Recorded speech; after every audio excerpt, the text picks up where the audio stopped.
Well, there's a lot of enthusiasm here at the World Pork Expo. Not only has the situation improved on farm compared to 2 years ago, but the Pork Checkoff launched a new campaign this year, and it's taking the pork industry by storm.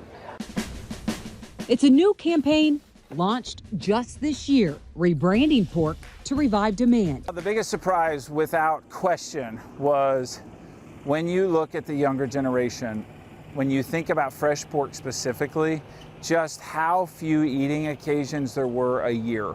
National Pork Board's David Newman says it's a venture that started 2 years ago at a time when hog prices were causing pork producers to bleed red and demand for pork was starting to struggle. This isn't really a question of, do we think we need to do this?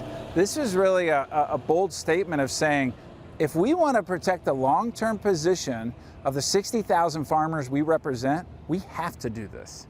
Because when you looked at young Gen Zs and millennials, by the way, who have more choices in food than they have ever had in history, if you want to put pork in their plate and in their palate and in their selection decision set, you have to make that decision. And seeing how low it was compared to their parents and grandparents was an alarming state for us. Newman says the call to action was to remind consumers why they love pork. And in order to do that, they had to start with research. And we're talking tons of research. I would encourage producers to think about it this way. If you're trying to make a decision about nutrition or genetics or animal husbandry, chances are you've looked at research to make that decision. And we have piles and piles and piles, 2 years of consumer research that went into this project. We know what the consumer needs and wants. We know the consumer that we need as an industry, and that's who we're going after with Taste What Pork Can Do. Jesse Heimer is a pig producer in Northeast Missouri who also sits on the National Pork Board. The biggest message is that my parents, the baby boomers, they've propped up pork consumption for a really long time. And the line has stayed flat, thankfully, and I'm thankful for the baby boomers and what they contributed. The reality is the younger generation, those younger than you and I, they don't see pork the same way that our parents did, and we have to reinvent the way they see pork. Based on that research, Heimer says the Pork Board got to work to find a new campaign that appealed to the next generation of consumers. We've got to be unapologetic about the way that we feel about pork, and we have to put pork in position for them to see it the way they see it today. As an ingredient. They see it differently. When they eat a pepperoni pizza, and often they don't even know they're consuming pork, and we've got to remind them that they're consuming pork in a much different way than our parents viewed it. The data show taste and flavor are the key reasons why consumers buy what they do. And when they're choosing to eat pork, they're getting both taste and flavor. That's our advantage in the marketplace. That's our advantage across ethnic groups. That's our advantage across all demographics as we look at where pork fits and how we can do better as an industry. In the past, most baby boomers viewed pork as a center of the plate item. Today, it looks like carnitas. It looks like El Pastor tacos. It looks like that pepperoni pizza that I mentioned. It looks like that amazing dish that you had at the Asian restaurant last week.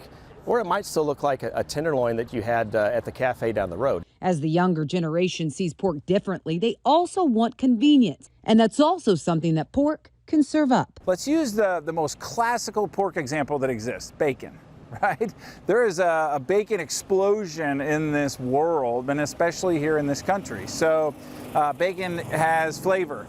It is convenient. You can put it on anything to add more flavor. And when we think about even nutritionally, right, we know a lot more about red meat. We know a lot more about pork than we used to. So what do we hope that they do? We hope it gets them excited about their favorite dishes. We hope it gets them excited to make pork dumplings, to make carnitas, to make authentic Italian, or just to go cook ribs, cook a pork burger, or have bacon for breakfast. Even though the new campaign launched this year, Newman says the Pork Board is just getting started. We often say you've got to fish where the fish are, and truthfully, the fish are in high population states where there aren't very many pigs. So this is about really now we're in market in California, in Texas, in Florida, in New York, where you see the bulk of the consumption.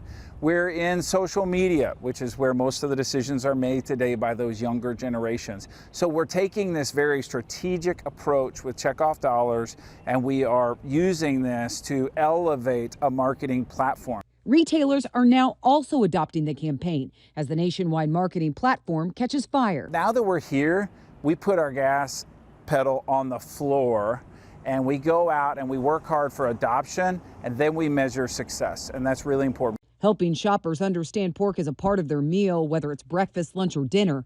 Newman says that's what's going to help the pork industry see growth. So that might be more bacon. It also might be more ground pork, which is amazing. It also might mean more pork chops or pork as an ingredient in different cuisines. So we're really measuring growth by a lot of different metrics. We're measuring, we're adjusting. That's what anybody would do in a good business.